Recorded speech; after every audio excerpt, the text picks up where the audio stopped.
Hey everyone, Mr. Sujano here. In this video we're talking about Nintendo Switch, Capcom, Zeus, and more. Let's get started. Alright, we'll kick things off here talking about Nintendo Switch emulation on Android with Yuzu. And the Yuzu development team has been absolutely awesome lately, and the awesomeness continues. Yuzu just got a brand new update. They've added picture-in-picture mode. They've increased configuration options by adding in settings for disabling fastmem and changing the audio engine. They've fixed some issues with the touch input, and they've reduced RAM usage by about approximately 500 megabytes, which is absolutely huge in general and massive on Android. And they've also included the latest changes from Upstream Yuzu, which is the PC version. On top of that, the paid testing early access version of Yuzu also got a brand new update. And this is one of the first times where this version on Android has been a little bit different than the mainline build. To be honest with you, I think a lot of people are going to be excited about this one. It includes the latest changes from Upstream Yuzu. Oh yeah, and they've also added initial support for Mali G series GPU, so if you've got a Mali GPU, you can finally use Yuzu to some extent. There are a couple of pointers here that I do want to mention. First and foremost, these are early access changes, so they may not work as expected. And the Yuzu team tests this along with the community, and once the changes are in a pretty good state, they get moved over to the mainline build. This could take a couple of weeks, or it could take a couple of days. And the second thing here, and arguably this is a pretty big one, Mali GPU drivers have a reputation of not being the best and being difficult to work with. So if Mali isn't working right with Yuzu, it's not necessarily a Team Yuzu problem, it's more of a Mali problem. The Yuzu team wouldn't be the only people to struggle with Mali. Mali drivers are coded in a way that I would say are not necessarily developer friendly. Moving on, and we're still talking about Yuzu, and they just released their progress report from May. I'll drop a link to it in the description below, and I do recommend checking it out. We're just going over this at a high level, and we've covered a lot of this in previous videos, but this progress report does cover PC and Android. So in this report, they talked about some of the struggles to get Tears of the Kingdom running, and also some of their ways of testing. If you have a lower end GPU or possibly an outdated GPU, there's a couple of options here that may be of use to you. Under the Advanced Settings tab in your graphics settings, you can see BC1 and BC3 under ATSC recompression. BC3 is considered medium quality, and this reduces VRAM usage by about 4 times. And BC1, which is regarded as the low quality setting, reduces VRAM by a factor of 8, although the textures may not look as pretty. For comparison's sake, here's BC1, which is regarded as low quality. And you can see there are some texture issues on the floor and on the stairs here and even on the chair. Arguably, this isn't horrible, but at the same time, it's not how the game is supposed to look, especially compared against BC3, which is medium quality, and the game looks a heck of a lot warmer and a heck of a lot better overall.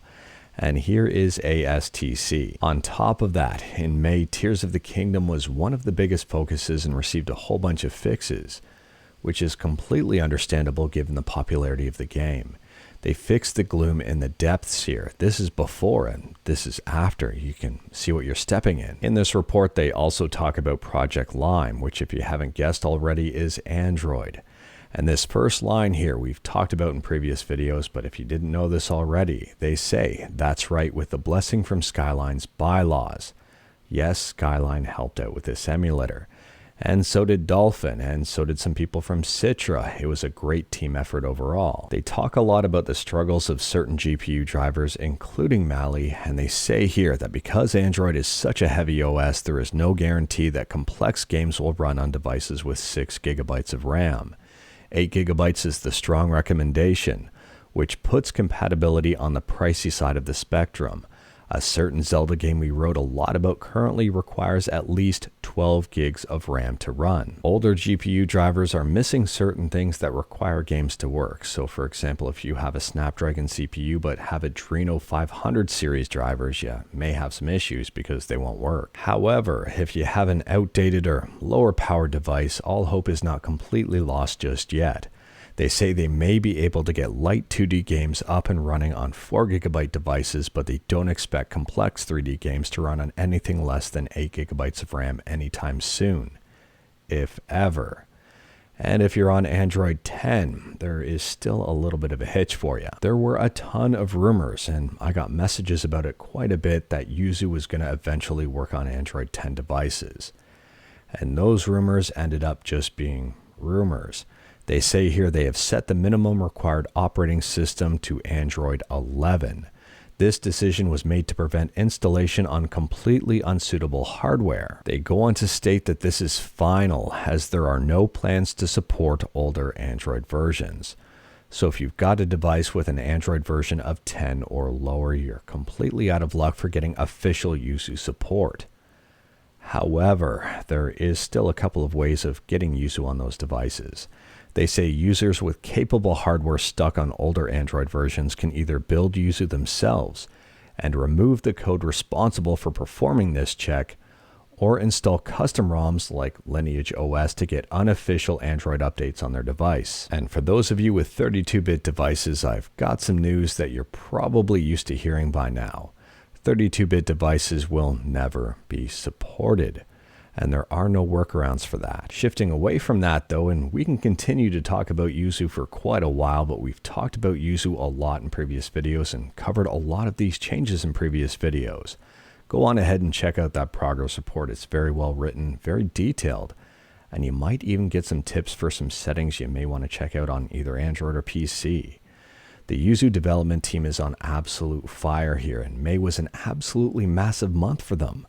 I can't wait to see what they continue to achieve here, as the development team is on rapid speed for making changes. Next up, we're talking about Capcom, and this was some pleasantly surprising news. We talked about Captown in a previous video, and if you haven't checked out Captown, go on ahead, you can play some games for free. And thanks to Yakumono here, they realized that Captown is using Ares for NES and SNES emulation. On the copyrights page here, they list out Ares and even mention Nier. Capcom is doing things right here. By the licensing that Ares has, Capcom can use Ares, but they do have to credit them where credit is due, and they absolutely did. So massive hat tip to Capcom for doing this. As a quick FYI here, if you haven't heard about Ares before, it's a multi-system emulator that's cross-platform, open source, and focused on accuracy. It is free. It's available for Windows, Linux, and Mac. And speaking about Mac, next up we're talking about PS2 emulation with Play. Play is a PS2 emulator for Windows, Mac, Unix, Android, iOS, and even on a web browser. And this emulator does not require a BIOS file, and it keeps getting better. Now for raw performance, Play is still behind PCSX2 and Aether SX2, but it is getting better. And the latest release of this was June 17th. As of this video, they've tested out 2,484 games, and 37.68% are listed as playable. For nothing, it's only 0.16%. If you wanted to check out the compatibility tracker, head on to their website and it should be listed right towards the top. Next up, we're talking about Portal64, and if you haven't heard about this one yet, it's Portal on the N64. James Lambert has a video here. It's only 3 minutes and 14 seconds, and I'll link it in the description below, and do recommend checking it out. The game now has a menu and lets you customize controls. And James also talks about reasons they've made certain decisions in regards to save files and some extra stuff.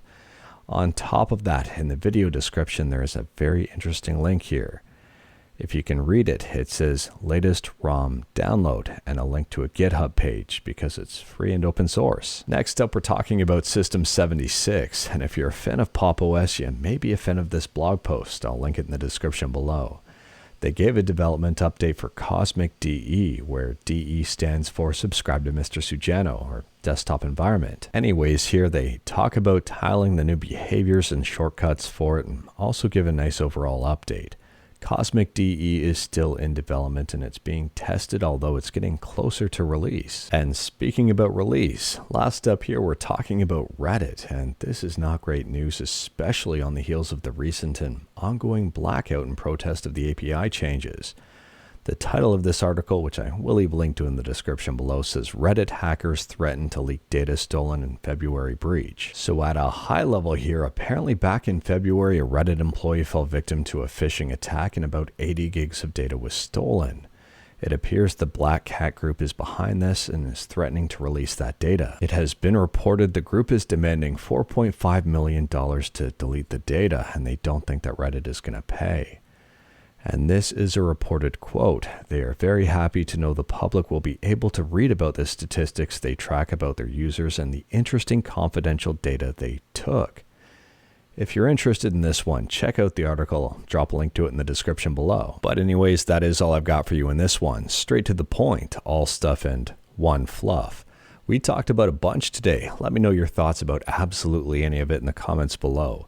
If you like this video, leave a like. If you didn't like this video, leave a like.